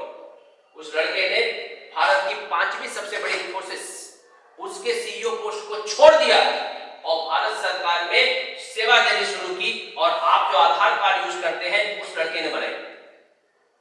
इंफोसिस में रहते रहते उस आदमी ने पिनेकल सॉफ्टवेयर बनाया, जो आईसीआईसीआई बैंक और जितने भी बैंक का ऑनलाइन सॉफ्टवेयर यूज करते हैं ऑनलाइन बैंकिंग में, उस लड़के ने बनाया। इस कला को देखते हुए 2014 में जब हमारे नरेंद्र भाई मोदी पीएम बने तो उन्होंने इस लड़के को अप्रोच किया कि हमको एक ऐसा प्लेटफॉर्म बनाना है ताकि ऑनलाइन हम पैसे ट्रांसफर कर पाए। एंड यूपीआई बनाया। यूपीआई बनने के बाद नोटबंदी हुई। सरकार चाहती थी कि देश में हर साल 5,000 करोड़ रुपए की रुपयों की छपाई होती है और जो हम उसको ऐसे इकट्ठा करके ऐसे छोटा करके ऐसे साइड पे बांध करके उसको फाड़ देते हैं, हर साल सरकार के हजारों करोड़ रुपए बर्बाद होते थे। एक काम करो ना, छपेगा नोट रहेगा बवा, तो नोट की छपाई कैसे बंद किया जाए, तो ऑनलाइन कैसे किया जाए, तो ऑनलाइन यही लड़का कर पाएगा। उस लड़के को टास्क दिया गया। आज भारत डिजिटल इंडिया है। आज भारत में 5,000 करोड़ रुपए हर साल की नोट छपाई बंद हो गई। आज भारतवर्ष हर मामले में दुनिया के दूसरे देशों से आगे है इस लड़के के नाते। और इस लड़के का नाम है नंदन निलेकनी। कितने लोगों ने नाम सुना था पहले? ये हमारी समस्या है। जो राष्ट्र निर्माण कर रहा है वो हमको पता, जिसने राष्ट्र को एक नई दिशा दी वो हमको पता नहीं। जो भारतवर्ष को एक नई दिशा में लेकर के गया उसकी चर्चा नहीं है। चर्चा किसकी है? सुंदर के टुका मैच है। तो પછી આપણા છોકરા ક્યાં જાય? जिस दिन मेरे क्लास में नंदन की बात शुरू हो जाए हमारे बच्चे सुंदर होने बंद हो जाएंगे। सुंदर पीछे की बात कर रहा हूं। द पॉइंट इज हमको समझना होगा। एक बात को उदाहरण, आप में से कितनों को मालूम है missile man of India doctor APJ? ये सवाल था नहीं, सवाल इसके बाद आएगा। Who is the missile woman of India? ये समस्या है। एपीजे को रिप्लेस किसने किया? Who became the next missile technology? APJ के जाने के बाद और तेजी से आगे बढ़ी, पर एपीजे ब्रांड हो गए और जिसने देश को मिसाइल के फील्ड में दुनिया के शिखर पे पहुंचाया उसकी चर्चा डॉक्टर टेसी थॉमस। 100 रुपए महीने के एजुकेशन लोन लेकर के उस लेडी ने पढ़ाई किया स्टेट बैंक ऑफ इंडिया से। 100 रुपए महीने का एजुकेशन लोन। आज उनकी बनाई हुई ब्रह्मोस, अग्नि-4, अग्नि-5 सुपरसोनिक सरकार $100 करोड़ में बेचती है। टेसी थॉमस की चर्चा। मेरा ऐसा मानना है कि एज एन एकेडमिशियन हमको इन सारे मुद्दों पे चर्चा करनी चाहिए। अभी ओलंपिक में 117 खिलाड़ी हमारे गए थे। 112 जैसे गए थे वैसे मुंह धो करके लौट आए। और ये कोई नॉर्मल लोग नहीं थे। एशियन गेम्स में, कॉमनवेल्थ गेम्स में अवार्ड जीत करके गए। आखिर हमको मेडल क्यों नहीं मिल रहा है? आपको मैं बताऊं, कभी आप स्टाफ रूम में बैठिएगा और आपस में पेपर पे लेकर बैठ जाइएगा। ओलंपिक्स में कौन कौन से गेम्स हैं सिर्फ इसकी नोट बनाइए। मैं दावे के साथ कहना चाहता हूं पूरा स्टाफ रूम मिलकर के भी 25% गेम का नाम नहीं लिख सकता। हमको पता ही नहीं है कि कौन कौन से खेल हैं वहां पे। ऐसे कई खेल हैं जो हम लोग बचपन में मालूम है पत्थर उठा के ऐसे खेलते थे, वो भी ओलंपिक में है।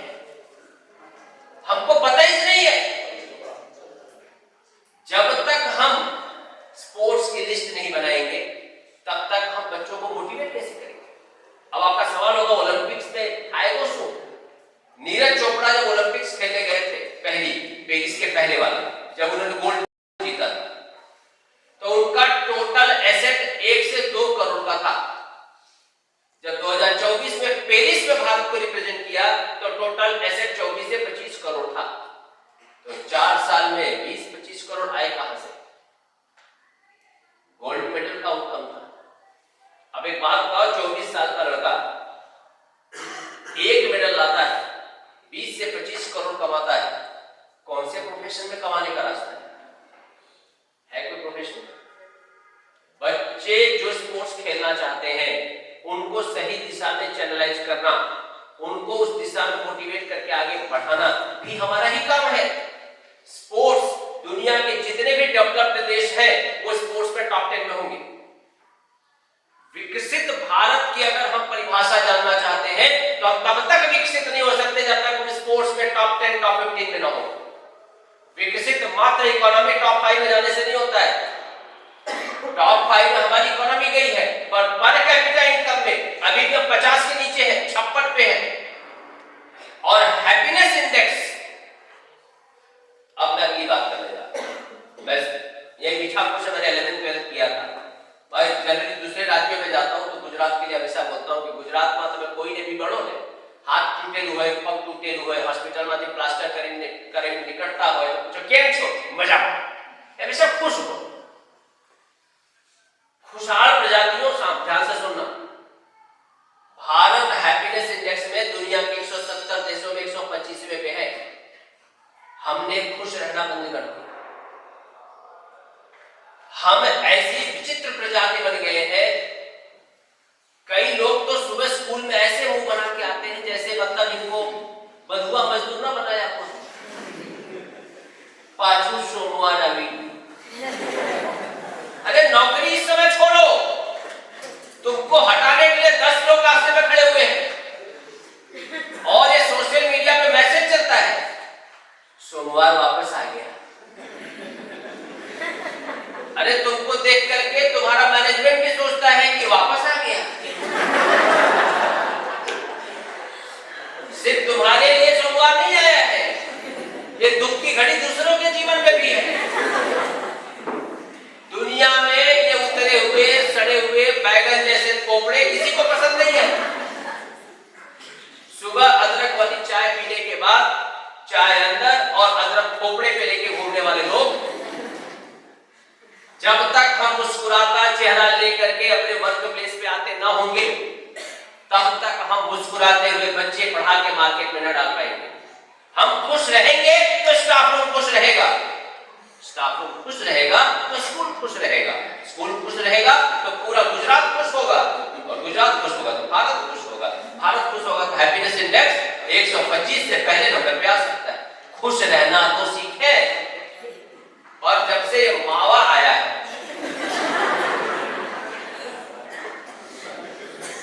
वो जारे द्वारका पर नवा नवा आव्यो तो लोग तमे मावा नहीं खाता, तो मुझे हमारे नॉर्थ में मावा दूध का बनता है तो मुझे लगा मुझे तो बहुत अच्छा लगता है मावा।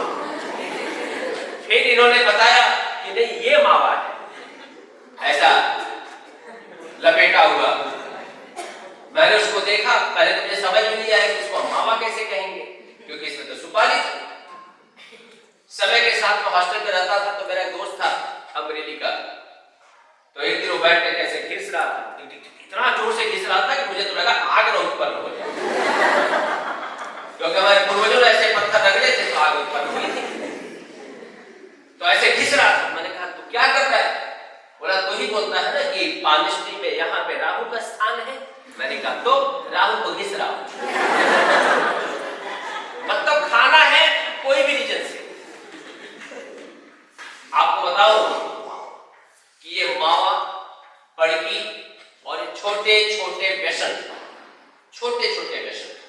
हमको खुद को पता नहीं चला कि कब हमको बर्बादी के उस शिखर पर लाके खड़ा कर देंगे। पंजाब में मुझे स्पेशली बुलाया जाता है, गांव के गांव विधवाओं से भरे हुए ड्रग्स सुन करके, और हमारे दरवाजे पर भी ये पहुंच चुका है। अगर किसी को ये लगता हो कि भाड़वड़ में नहीं है, पोरबंदर में नहीं है, अंबाड़िया भाटिया मीठा सूरज कराड़ी में नहीं है तो तमे भ्रमમાં છો बद्धे पहुंची गયું છે समय रहते अगर हम लोगों ने नशाखोरी के विरुद्ध युद्ध प्रारंभ नहीं किया तो आप तैयार रहें, इन लोगों का बुढ़ापा तो निकल जाएगा पर हमारा बुढ़ापा शरद पवार जैसा चेहरा लेके घूमते हुए यूथ दिखेंगे। किडनी गई हुई है ऐसे लोगों को देखते हुए निकलेगा। डायलिसिस पे यूथ रोज हॉस्पिटल जा रहा आ रहा दिखेगा। लड़खड़ाते हुए यूथ हमको दिखेंगे। हम ऐसे युवाओं को देखते हुए बुढ़ापा निकालना चाहते हैं। अगर हाँ तो आपको ढेर शुभकामनाएं और अगर ना तो हम युद्ध प्रारंभ करें। पहले स्वयं नशा मुक्त हो, हम नशा मुक्त होंगे तो संतानें नशा मुक्त होंगे। मेरे पूरे स्टाफ रूम में मेरे आसपास में अगर कोई आदमी किसी भी तरह के नशा में है सबसे पहले मेरी आवाज उसके विरुद्ध उठनी चाहिए। हमने कंप्रोमाइज करना शुरू कर दिया। मेरे स्कूल में, मेरे विद्यालय में, मेरे आसपास में किसी भी तरह का कोई भी व्यक्ति नशा में हो वो मेरे करीब के तौर पर मुझे स्वीकार्य नहीं होना चाहिए। हमको युद्ध चैरिटी बिगिंस एट होम, घर से युद्ध प्रारंभ करना है। हम लोगों ने घर में स्वीकार किया, हमने पहले सिगरेट बीड़ी तक पहुंचे, हम मावा तक पहुंचे, बच्चे इसके आगे जा चुके हैं। और मैं तो बताओ देश के हर शहर में इतनी बुरी हालत है और शहरों से ज्यादा बुरी हालत अब गांव की हो रही है। मैं निवेदन करना चाहता हूं एक अध्यापक के तौर पर अध्यापकों से कि ये युद्ध भी हमको ही लड़ना है। मैं बात को खत्म करूं उसके पहले सत्यनारायण भगवान की कथा का अंतिम अध्याय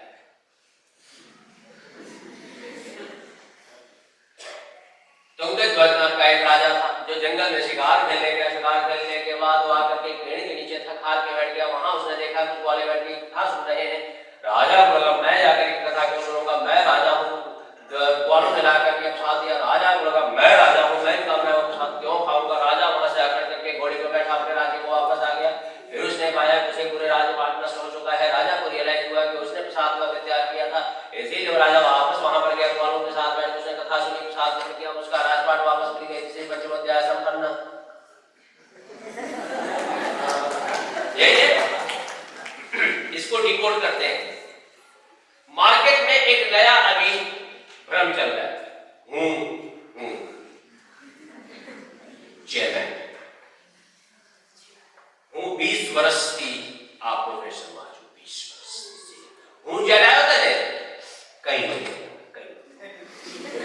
पहली ईंट नहीं कड़िया नो तो बढ़ो એટલે મેજ મૂક્યું તો કે શરૂઆત મેજ ચડતા હું જ્યારે જતો રહીશ ને बात ही नहीं। ये भगवान जी ने कहां से ईगो लेकर के हम घूम रहे हैं। हर ऑर्गेनाइजेशन में चेयरमैन से लेकर वॉचमैन तक हर कोई इक्वली महत्वपूर्ण है। कथा का अंतिम अध्याय कहता है राजा तब तक ही आप हैं जब तक प्रजा है, प्रजा ही नहीं तो तुम राजा काहे के। जिस दिन हमारे ऑर्गेनाइजेशन में हर व्यक्ति का सम्मान नहीं तब तक ऑर्गेनाइजेशन का कोई भविष्य नहीं। एक अध्यापक के तौर पर हमको हर व्यक्ति को सम्मान करना चाहिए। अगर कोई बच्चा आता है उसके पेरेंट्स टॉयलेट क्लीनिंग करते हो, सफाई काम करते हो तो भी मेरे बच्चे के उतने ही महत्वपूर्ण पेरेंट्स हैं जितना कोई इंडस्ट्री वाला अपने बच्चे को भेजा होगा। जब तक हम बच्चों के पेरेंट्स का सम्मान न करेंगे तब तक वो बच्चा हमको सम्मान नहीं करेगा। सम्मान की भावना डेवलप करना समय के साथ हम लोगों ने अपने जीवन से खत्म कर दिया। मेरा ऐसा मानना है कि सत्यनारायण भगवान की कथा का 5वां अध्याय समाज में समरसता डेवलप करने के लिए कि आप अपने अंदर अननेसेसरी किसी भी तरह का अहम पाले नहीं। अंत खत्म करो उसके पहले 4 मंत्र। जय जवान जय किसान। लाल बहादुर शास्त्री ने 95-96 में भारत पाकिस्तान युद्ध के बाद दिया। क्यों? क्योंकि जवानों के नाते हमने पाकिस्तान को हराया था और किसानों के नाते हमने अमेरिका को हराया था। अमेरिका ने कहा कि भारत में जो लड़ाई पाकिस्तान के खिलाफ जीती है तो ये जीता हुआ जमीन है भारत लौटा दे, नहीं तो हम उसको गेहूं सप्लाई बंद कर देंगे, घઉં આપવાનું બંધ કરી દેશું। એટલે ભારતના લોકોને જમવાનું નહીં મળે।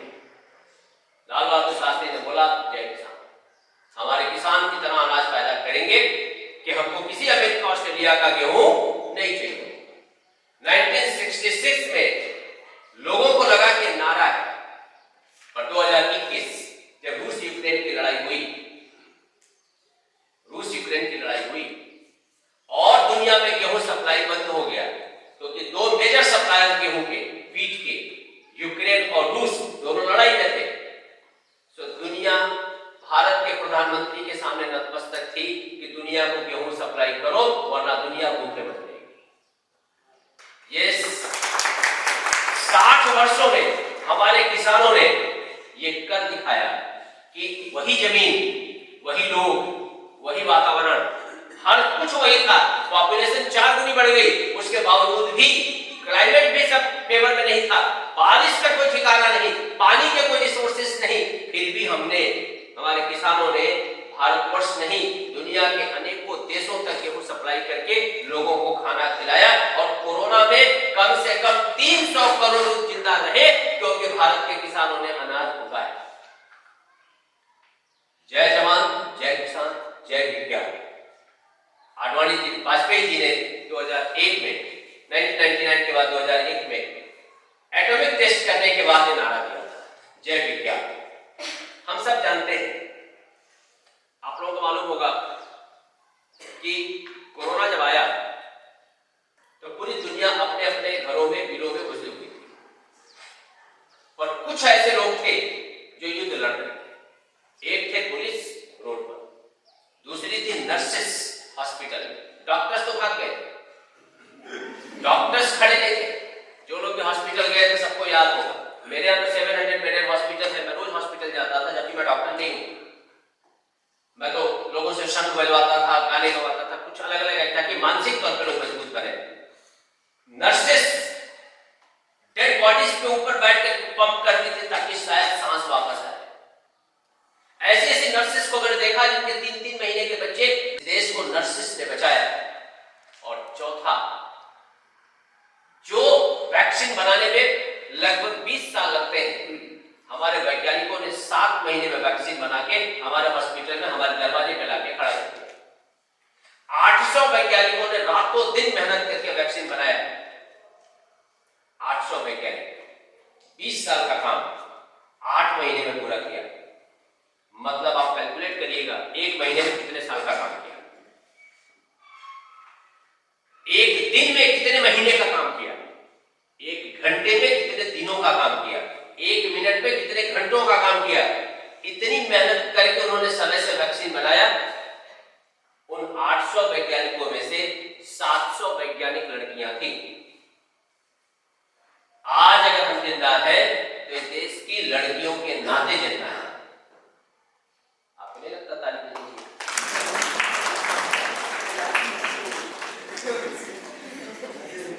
और गुजरात के लोग 10वां પછી જ્યારે 12% છોકરાઓ સાયન્સ લેતા હોય તો એ આપણા માટે ખરેખર ચિંતાનો વિષય છે, કારણ કે વિજ્ઞાન વગર ભવિષ્ય નથી। हम जब क्राइसिस में फंसेंगे तो यही हमको बचाएंगे। चाहे किसानों के लिए हरित क्रांति जब हुई, ग्रीन रेवोल्यूशन, तो फर्टिलाइजर और केमिकल्स या एग्रीकल्चर के फील्ड में जितने रेवोल्यूशंस आए वो सारे विज्ञान के लोग लेकर के आए। कोरोना के समय में चाहे दवा बनानी हुई, चाहे दवा पहुंचानी हुई, चाहे दवा शरीर में घुसानी हुई, चाहे वैक्सीन बनानी हुई, विज्ञान के लोग हमको बचाए। विज्ञान जरूरी है। इसीलिए अगर बच्चे हमारे बहुत मजबूत न भी हो, हर कोई इंजीनियर डॉक्टर न बने चलेगा, पर कोशिश करें कि बच्चे साइंस लें। साइंस जीवन के लिए जरूरी है। ये समय के साथ आप भी एनालाइज करिएगा तो आपको रियलाइज होगा कि इस समय जितने भी बड़े ऑथर्स और लेखक और कवि हैं वो भी साइंस बैकग्राउंड के ही हैं। मैं साइंस का पक्ष नहीं ले रहा हूं, लेकिन जो साइंस के विरुद्ध जो हवा उठाई गई है કે બધાને ડોક્ટર એન્જિનિયર નથી બનવું, અલા નહીં બને તો જીવશું ચમનું, આપણે જીવવું છે જોઈશે આપણને। आज चौथी बहुत महत्वपूर्ण चीज, जय अनुसंधान, जो हमारे माननीय प्रधानमंत्री नरेंद्र भाई मोदी ने रिसेंटली दिया। तो शुरुआत में जब 2014 में पीएम बने तो गुजरात के लोग और भारत के लोग, मुझे बहुत सारे लोग बोलते थे बारंबार विदेश केम जाए छे। मैंने कहा તમને खबर नहीं पड़ी, પછી ખબર પડશે કે વિદેશ કેમ જાય છે। बीचो भाई 2 बार इजराइल गए, पहली बार कोई भारत का प्रधानमंत्री इजराइल गया। लोग बोले इजराइल क्यों गया है? मैंने कहा ये भी तुमको बाद में पता चलेगा। इजराइल दुनिया का अकेला ऐसा देश है जिसकी आबादी कम है, लेकिन दुनिया में ऐसी कोई टेक्नोलॉजी नहीं जिसका रिसर्च तेल अवीव में ना हो। तेल अवीव का प्राइम मिनिस्टर ऑफ इजराइल एक बार उन्होंने कोट किया था कि अगर इजराइल लिखना शुरू करे तो दुनिया की हर टेक्नोलॉजी पे लिखा होगा इजराइल इंसेंट। ऐसा कोई रिसर्च नहीं जिसमें उनका हाथ न हो। हमारा प्रधानमंत्री इसलिए जा रहा था એવું શું કરે છે કે આટલું બધું આ લોકો રિસર્ચ કરે છે। और इसी के बाद आप देखिएगा नेशनल एजुकेशन पॉलिसी 2020 में सरकार ने 2% टोटल खर्च जो हमारा बजट है उसका रिसर्च पे डाला है। अनुसंधान, इनोवेशन, जितना भी टिंकरिंग हब, ये सब चीजें क्या है? रिसर्च। रिसर्च का मतलब क्या होता है? इजराइल कुछ भी ना करे तो भी आने वाली 3 पीढ़ियां उसकी खाएंगी, इतना पेटेंट है उनके नाम पे। पेटेंट होने का मतलब होता है कि उनकी बनाई हुई कोई भी फार्मूला, कोई भी टेक्नोलॉजी आने वाले वर्षों तक जहां पर भी आप उपयोग करेंगे उसका एक particular amount by default Israel जाएगा। गुजराती जब दिल्ली गया तो उसको लगा आ बैठा कमाવાનો તરીકા આપણી પાસે भी હોવું જોઈએ। પેઢીઓ બેસીને ખાય એવું આપણે भी કરવું જોઈએ। अनुसंधान, रिसर्च ये समय की डिमांड है। और रिसर्च एक ही फील्ड में नहीं, अनेकों फील्ड में संभव है। ब्रह्मा मुरारी शुक्लांधकारी भानु शशि भूमि सुतो बुधश्च गुरुश्च शुक्र सनिरा हो गया। एक बात बताइए, इसमें भूमि सुतो किसको बोला गया है? मंगल, मार्स। भूमि सुतो मतलब मंगल। नासा वालों ने भी लगभग 15-20 साल पहले कहा कि मंगल की कैरेक्टरिस्टिक्स धरती जैसी है। हमारे पूर्वजों ने हजारों साल पहले कहा था कि मंगल क्या है? भूमि सुतो, भूमि का पुत्र है। तो पुत्र मां जैसा नहीं होगा तो किसके जैसा होगा? ये रिसर्च का टॉपिक है। आपको हाइपोथेसिस ऑलरेडी पूर्वजों ने दिया हुआ है, आप उस पर रिसर्च तो करें। मंगल के दिन हम हनुमान जी की पूजा करते हैं और हनुमान जी का कलर क्या है? और मार्स सबसे हॉटेस्ट प्लैनेट है, लाल है। मतलब हाइपोथेसिस क्या है? मंगल लाल है। हम सबसे हैवी ग्रह जो ज्योतिष जानते हैं मालूम होंगे, हम बृहस्पति को बोलते हैं, गुरु। सही कि गलत? इसीलिए उसका हम पहनते हैं तो सबसे बड़ा वाला पहनते हैं। नासा कहता है कि सबसे साइज में और वजन में हैवी अगर कोई प्लैनेट है तो वो है जुपिटर। कुंडली में गुरु अकेला है, जहां बैठा रहता है सबसे भारी होता है। आप देखें सारे हाइपोथेसिस आपके पूर्वज देखे गए हैं, आपको सिर्फ उस पे रिसर्च करना है। उनके पास तो कोई हाइपोथेसिस ही नहीं है, फिर भी रिसर्च कर रहे हैं। हमारे पास हाइपोथेसिस है, हमको सिर्फ रिसर्च करना है। हम रिसर्च नहीं कर रहे क्योंकि हमारे पास उधर देखने की दृष्टिकोण ही नहीं है। मैं ये नहीं बोलता हूं कौन सी संस्कृति महान है, कौन सी संस्कृति खराब है, कौन बड़ी है, कौन छोटी है, इसमें मेरा कोई इंटरेस्ट नहीं है। मेरा ये मानना है कि जो मेरे पास है उसको एनालाइज करना चाहिए।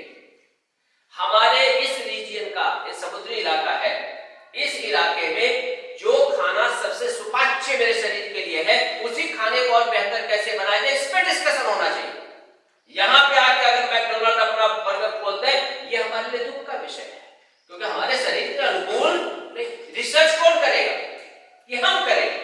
मेरा ऐसा मानना है कि रिसर्च के लिए इतना बड़ा डोमेन है, इतना बड़ा फील्ड है, इधर न हम सोच रहे हैं, न क्लासरूम में बात कर रहे हैं, न स्टाफ रूम में बात कर रहे हैं, न बच्चों को ओरिएंट कर रहे हैं। और फिर आजकल छोकरा मत नौकरी क्या है? सरकार नौकरी कितना, सरकार है कौन? आप और हम है।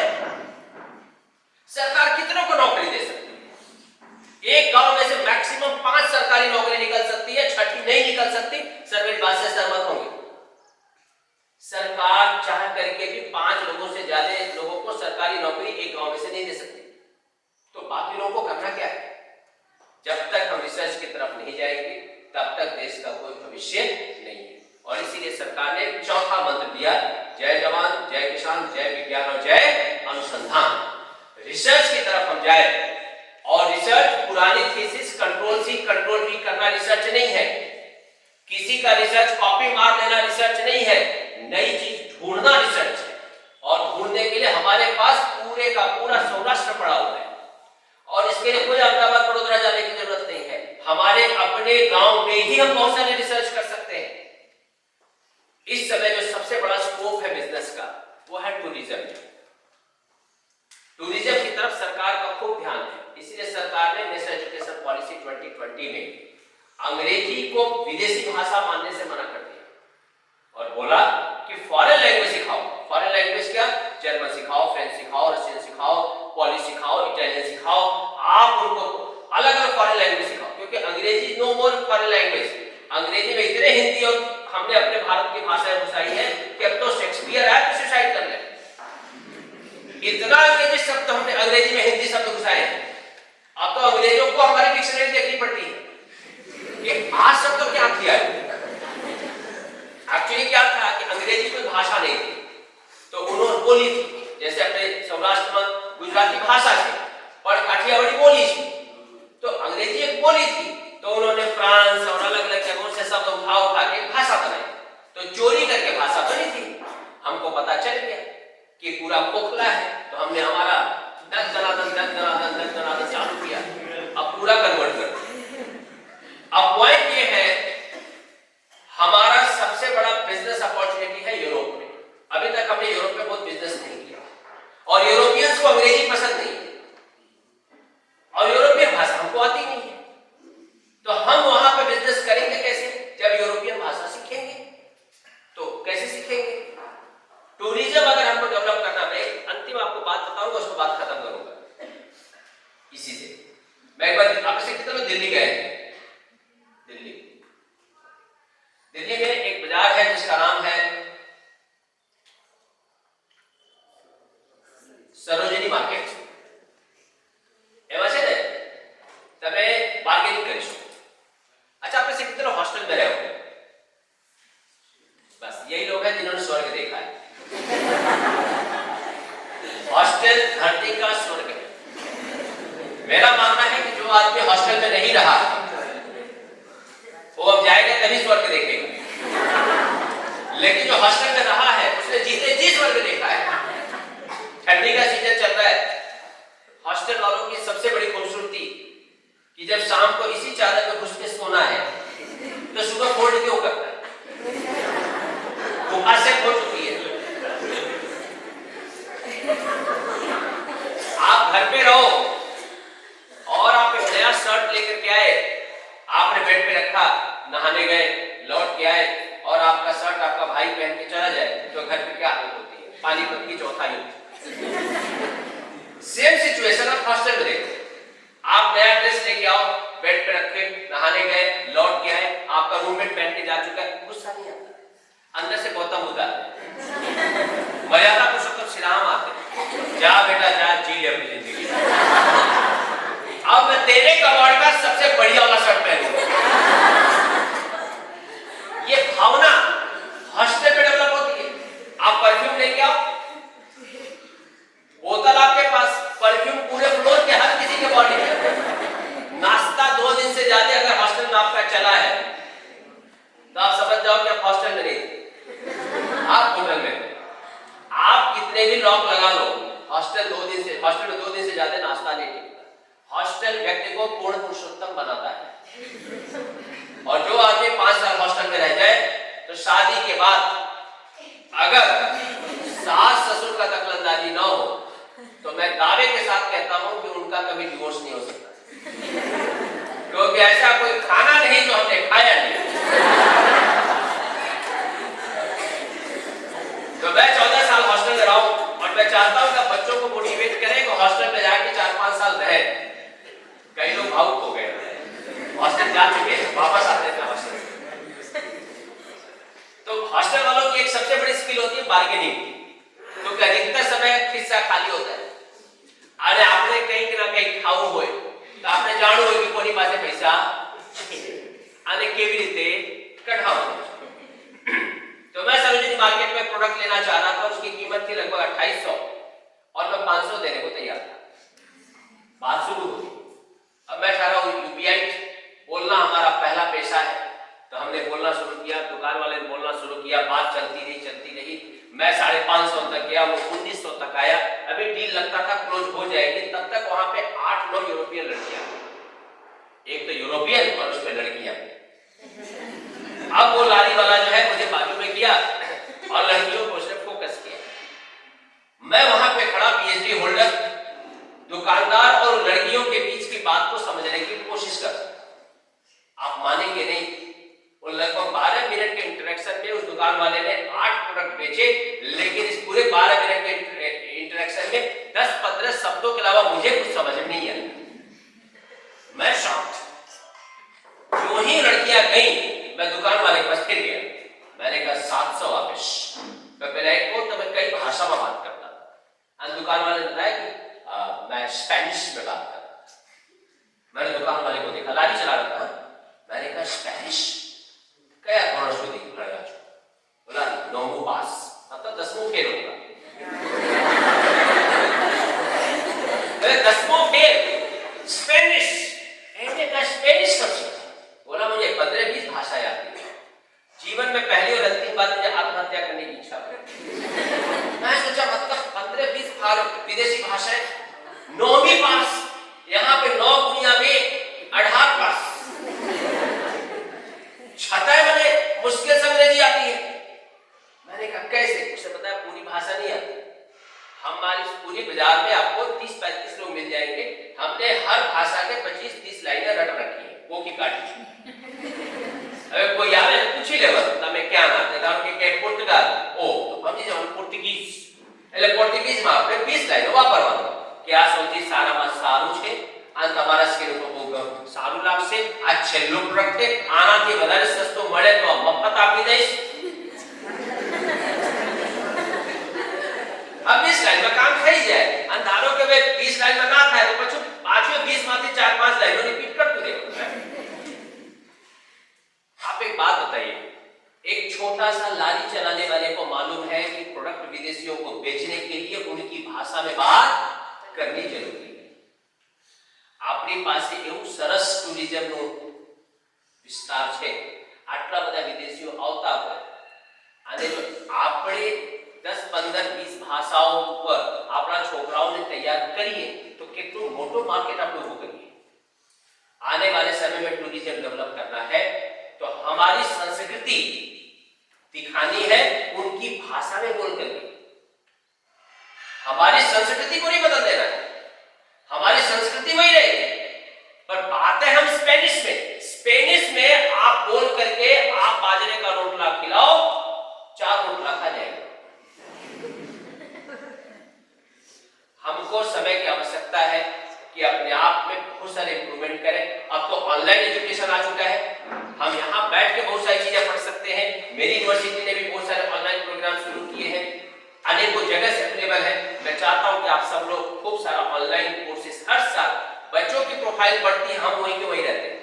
हम भी एक आध कोर्स नया सीखे, न्यूमरोलॉजी सीखिए, फेस रीडिंग सीखिए, पामिस्ट्री सीखिए, एआई सीखिए, नए टेक्नोलॉजी सीखिए, भाषाएं सीखिए, जितना हो सके उतना सीखिए। मार्केट खुला हुआ है, मार्केट बड़ा है, जो जितना सीखेगा वो उतना दिखेगा, जो जितना दिखेगा वो उतना महंगा बिकेगा। सैलरी, पैसा, इन्हीं शब्दों के साथ मैं आप लोगों को ढेर सारी शुभकामना देता हूँ। आप सब लोगों को मैं बड़ौदा आने के लिए आमंत्रित करता हूँ। मेरे परम मित्र समीर भाई यहाँ पे खड़े हैं, समीर बेगड़ पोरबंदर से। मैं चाहूंगा कि एक बार सारे संचालक मंडल का विजिट आप यूनिवर्सिटी में करें। हमारी यूनिवर्सिटी बड़ौदा में स्थापित है और मुझे विश्वास है कि कहीं पर भी हमारी यूनिवर्सिटी यदि आप लोगों के साथ खड़ा रहने में अगर हमें सौभाग्य मिलता है तो अपने आप को सौभाग्यशाली मानेंगे। इन्हीं शब्दों के साथ भारत माता की जय, भारत माता की जय, भारत माता की जय, वंदे मातरम, वंदे मातरम, वंदे मातरम। धन्यवाद।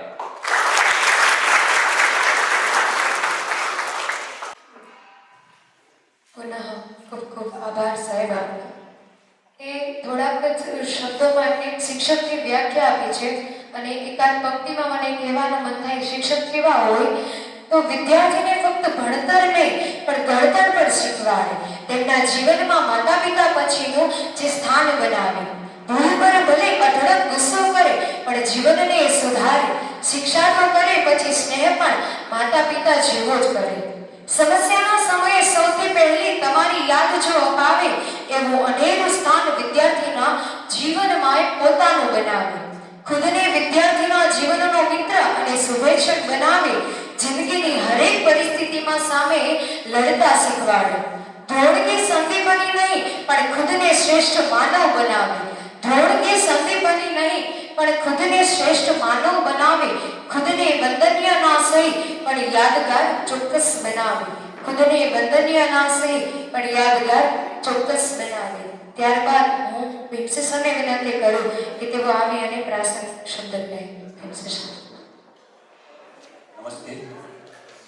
મજા આવી? સાહેબને સાંભળવા છે? સાંભળવાની એટલી બધી મજા આવતી હતી. અહીંયા સાહેબ આપનો ખૂબ ખૂબ આભાર. ઓચિંતા આ કાર્યક્રમનું આયોજન કર્યું અને આટલી સરળતાથી આવી અને જે વ્યવસ્થા છે એ વ્યવસ્થામાં સહકાર આપી અને અમારા ભવિષ્યનું ભાવિનું ઘડતર કરી ગયા છે એ બધા માટે આપણે જે માર્ગદર્શન આપ્યું છે એ ભાણવડમાં મુખ છે એ નક્કી છે. એવા જ આપણા ફરી બીજા પ્રોજેક્ટનો પણ એવા જ છે. એનો પરિચય અને એમનો વિષય છે ગણિત, વિજ્ઞાન કે ઇંગ્લિશ નાટક દ્વારા પણ શીખવી શકાય. એ આપણે 10 જ મિનિટની બ્રેક પછી ફરી પાછા અહીં આવી જશે અને આ દોર છે એ આપણે કનુભાઈને વિશેષ પછીથી બધો આપીએ છીએ. તો અહીંયા 10 મિનિટની બ્રેક લઈને